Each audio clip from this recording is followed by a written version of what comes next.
Ayoko na sa asawa ko. Maganda pa naman pero hindi na siya sexy katulad dati. Nakakaumay na, 17 years. Puro order pa online. Nakakasawa na.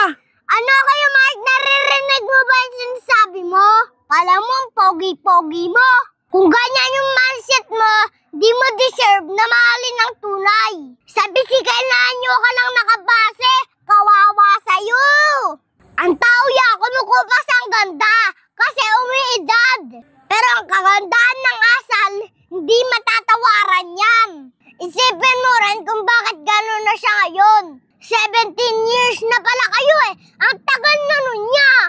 Kalain mo yun, na-taste ka ng gano'n katagal.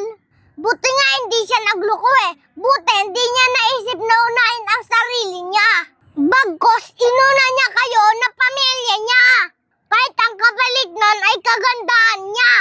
Ang sarili niyang pangarap at ambisyon. Ang dami niyang iniwan no, makasama ka lang at mabuo ang pamilya niyo. Dami niyang ginawa para tumagal kayo ng ganyan. Mahirap maging nanay ya, tandaan mo yan. Kaya mo bang manganak? Baka isang linggo ka lang sa gawaing bahay. Suko ka na. Baka puro ka sorry pag naranasan mo yung pagod niya. Wala nga silang sahod eh, walang bonus, pero todo sakripisyo sila para mabuo ang pamilya nyo. Kahit napapabayaan niya na ang sarili niya.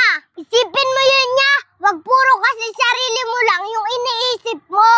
I-appreciate mo yung mga ginagawa niya kasi mahal na mahal nila kayo. Puro negatibo kasi nakikita mo eh. Bakit? Kaya niya naman magpaganda, magpa-sexy. Pero hindi niya yan ginagawa kasi priority niya yung pamilya niyo. Tapos sasaktan mo lang, tapos lalaitin mo lang. Wala ka bang konsyensya? Grabe ka magsalita sa kanya. Sinaboy mo pa talaga sa Mother's Day. Para saan pala yung sakripisyo niya? Para saan pala yung paghihirap niya? Sana lahat ng responsabling nanay nasa tamang tao, nasa tamang asawa. At sana mababait ang mga anak nila. Sus, ganyan kasi kayo, yung bago pa kayo, ang tatamis na salita nyo. Habang tumatagal, nagbabago kayo. Naghanap na kayo ng mas better. Pero hindi nyo alam yung asawa nyo ang pinaka-the best.